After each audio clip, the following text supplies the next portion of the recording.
Hey, what's going on, guys? Kalamazi here, and today with Battle for Azeroth, I guess sort of winding down, I guess you could say the beta winding down, I really want to take a look at Affliction now that it finally received its damage tuning pass, and it's much more in line with Destruction and the way Demonology sort of was before it got nerfed into the ground as well.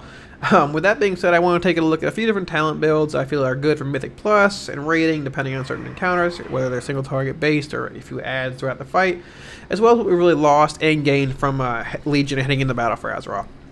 So with that being said, the most important thing, I guess the most impactful thing I should say, that we've lost coming into Battle for Azeroth from Legion is our artifact weapon. With losing our artifact weapon, we've also lost access to a lot of traits that were really powerful in said artifact weapon. And honestly, probably the main ones are Soul Flame as well as Wrath of Consumption. Now, when a lot of people see Warlocks doing, crazy AoE damage, it typically involves around, having the Seeds talent, and you see it on certain pulls, like in the sort of Arcway or other things, where, an ad dies, and it's just massive explosion of AoE, and the Warlock bursts from, 2 or 3 million to 12 or 14 million DPS.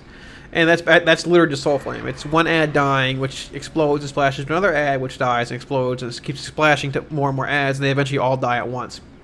Obviously, losing that is pretty big. There's been a bit of a nerf to Seed of Corruption as well. We'll get to that in a little bit. But that was a big part of our AoE. And with that being gone, we're really, I feel, sort of lacking in the AoE department. That's probably the only area that I still feel needs to be addressed a little bit with Affliction. As far as Wrath of Consumption goes, it hurts a bit single target as well as multi-target for trash and raid bosses, everything of the sort alike.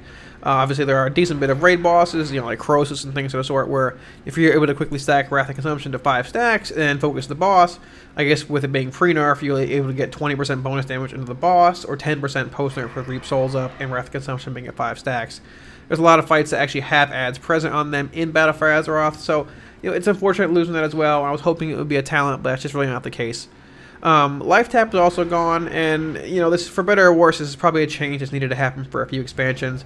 Obviously, nobody liked Demonic Empowerment in conjunction with Life Tap for Demonology in Legion, but for Affliction it wasn't nearly as bad. But over the course of, I guess, the last 2 or 3 expansions, you've seen a lot of these more iconic abilities for certain classes slowly being trimmed and pruned away, and I guess it's just part of their ability pruning that they're trying not to do anymore. But I mean, for better or worse, Life Tap being on is probably for the best. Managing your mana is something that, honestly, a good bit of, I guess, mana-based casting classes don't really have to do anymore. And you can see here as Affliction when I'm playing a little while, a mana is just not a concern at all anymore. We never even drop below 90%, which to me feels a little odd, but I mean, that's probably just the way it is moving forward and how it's going to be. Shadow Bolt is back, and it's our main filler spell. We no longer have Drain Soul baseline, it's actually a talent now. And with that being said, Drain Life is also back, and when you actually take Drain Soul as actual talent in the first row, you don't lose Drain Life, you actually lose Shadow Bolt, but Drain Soul doesn't heal you anymore like it does in Legion. Now obviously Drain Soul was nerfed, if you don't know, in Taurus, but its healing effect was nerfed a good bit. And even post-nerf, it still heals you for a whole lot. Now obviously before nerf, you could be, at 100% and take a hit to 50%, and Drain Soul will heal you back up to 100 basically in one tick if you had Reap Souls up. Even post-nerf, it still heals you for a good bit. And while I'm not, a huge fan of the change, obviously, but it's probably needed. Drain Soul was a really powerful spell, and or I guess we're having, the life being combined with it. And heading into Battle for Azeroth leveling and dungeons and things of the sort, I think it's something that I really wanted to get away from, but didn't really want to completely remove in the middle of Taurus progression or towards, the end of Taurus. Some people have already chosen what class they're going to play in Taurus and so forth. Pet damage has also been normalized, which means you can basically use whatever pet you want. You're no longer stuck with the Fell Hunter for Affliction, which was like the Fell Hunter pet in Legion. It dealt, increased damage if you were playing Affliction, or if you had Grimoire Supremacy, the Doom Guard. You're actually able to use your Imp, your Fell Hunter, your Succubus, whatever, what have you, and they all deal the same damage, which is great because they all come with some utility spell of sorts. The Fell Hunter comes with Spell Lock, which is an interrupt, and it locks them out of that school of casting for 6 seconds. The Imp comes with Singe Magic. I believe the Succubus comes with a Seduce or something of some kind of sort. Talking a bit about Grimoire Supremacy and our Doomguard and Infernal, they're both gone. They're actually not, the main pet cooldowns we have for Affliction anymore. The main pet cooldown we have actually now is Summon Dark Lair. And Summon Dark Lair, when you summon it, it increases all your dots duration by 8 seconds, as well as dealing a bit of shadow damage to the boss or the target that you summoned it on. And its damage over time, or just damage is increased by 10% for every dot you have active on the target. So with those changes being laid out, let's take a look at the new talents and talent builds heading into Battle for Azeroth. Now, outside of the Drain Life changes and Summon Dark Lair being a new spell, there's not really a whole lot of changes to baseline Warlock spells, I guess I could say Affliction spells in Battle for Azeroth. There have been a lot of changes to our talents, with some talents switching rows, some talents being removed, and some new talents actually being added in. So the best way to take a look at it is to just jump right in and go over all of them. Nightfall is a returning passive mechanic, which is now a talent. It says Corruption has a chance to cause damage, so that make your next Shadow Bolt instant cast, it'll deal 25% increased damage. I always liked this talent a lot when it was around before, so it's pretty cool to see it back. As I mentioned before, Drain Soul is also a talent in the first row. It's basically the same way it is on Live, but they actually tacked on a small execute to it. Once again, it's the main difference also from Live is that it no longer, I guess, gains you health back whenever you channel it, which is probably a separation that needed to be made. And the final talent in the first row is Death Bolt, which is a new talent, and it launches a bolt of death at the target, dealing 30% of the total remaining damage of your damage over time effects on the target.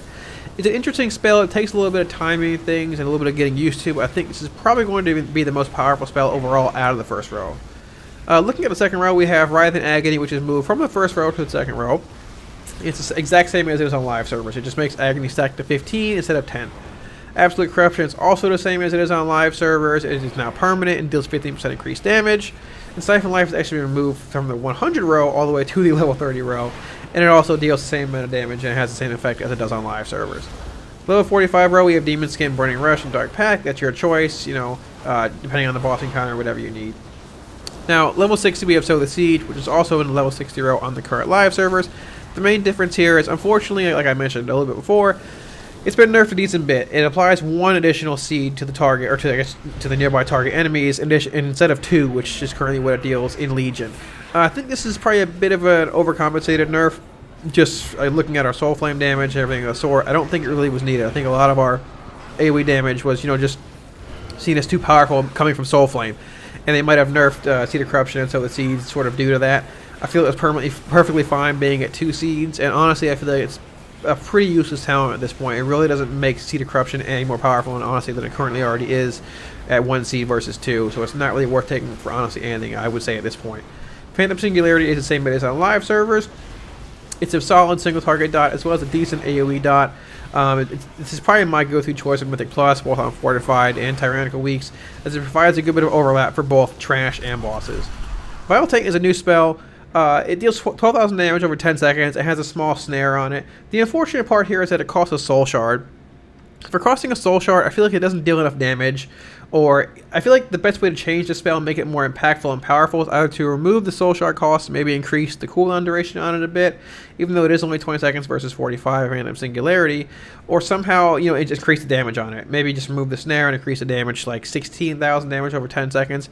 It doesn't really provide a whole lot of burst AoE, which is sort of where Affliction is lacking. And costing a Soul Shard is just way too much, I feel, for it.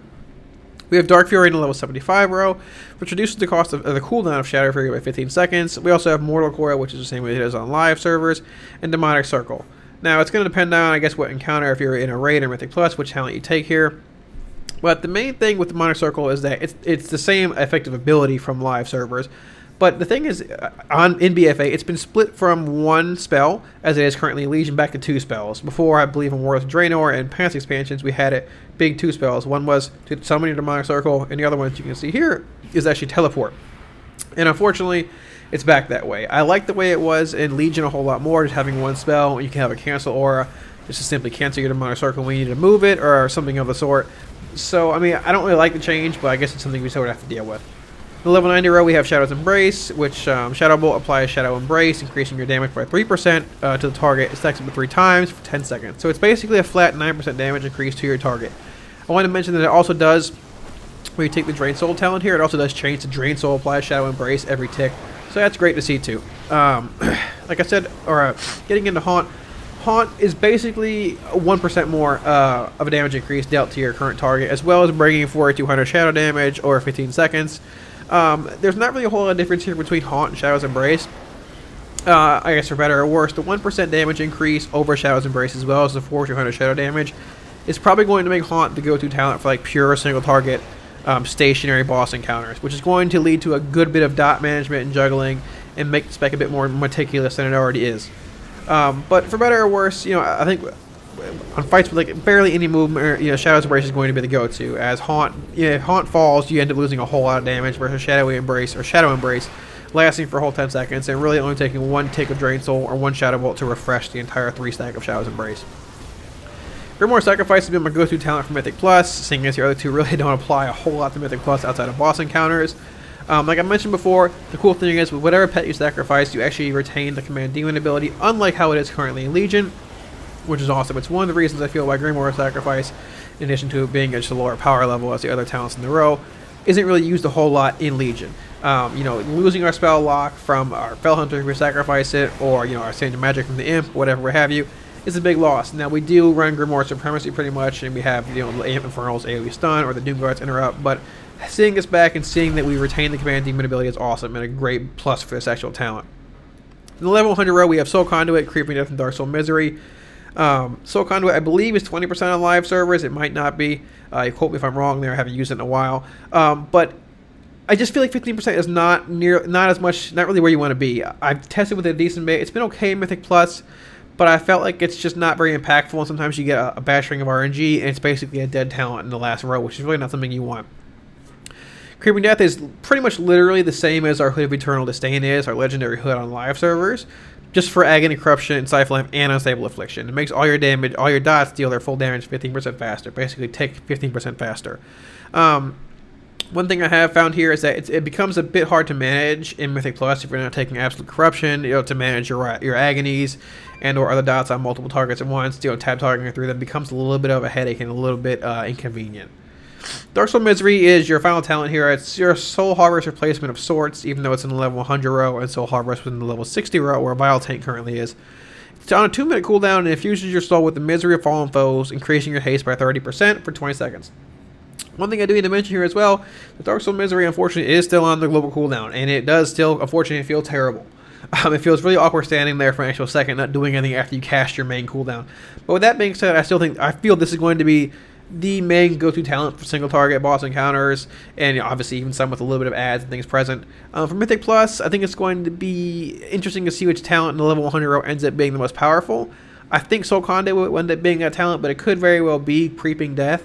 I believe Dark Soul Misery will still provide the most single target damage overall to bosses in Mythic Plus, but it really just going to depend on what your group actually needs heading into that dungeon. Now, this is the build that I ran in my most recent Affliction Mythic Plus video on beta, and I found this build to be really powerful and one that I liked a whole lot.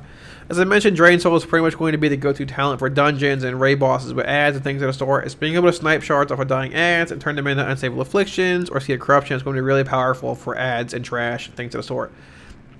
Absolute Corruption is a talent that I really like the most out of the 3 in this row. Siphon Life is just a little bit too hard to balance on trash packs and things of the sort in Mythic Plus. And if you just choose to completely forego using Siphon Life on trash packs, you're just much better. You're basically foregoing your level 3 talent.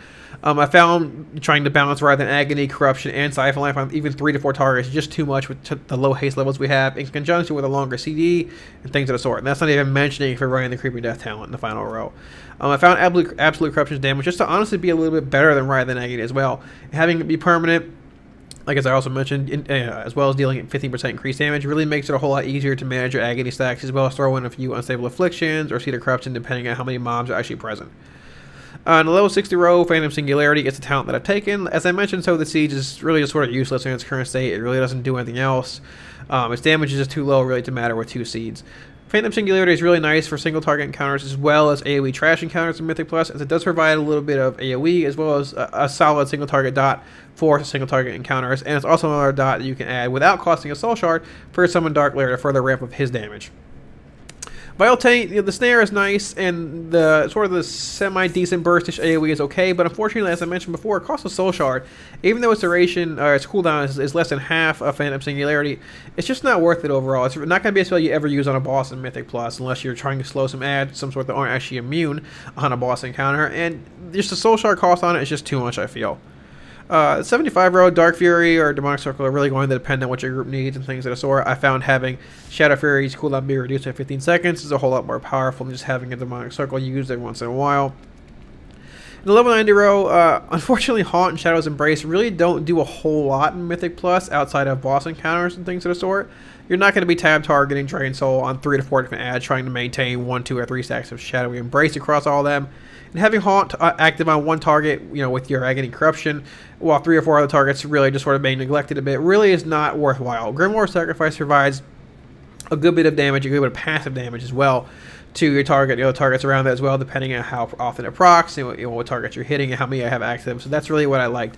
As I also mentioned, you do retain the Command Demon ability, so that gives you basically a passive, well, I would say a passive, but an interrupt every 24 seconds or so. I believe it's a 24-second cooldown. Yes, it is. As well as a silence, which is really nice because a lot of the times, if you try to interrupt with your Doom Guard on the live servers or even your Fell Hunter, a lot of time your pet's out of range or just the interrupt doesn't happen.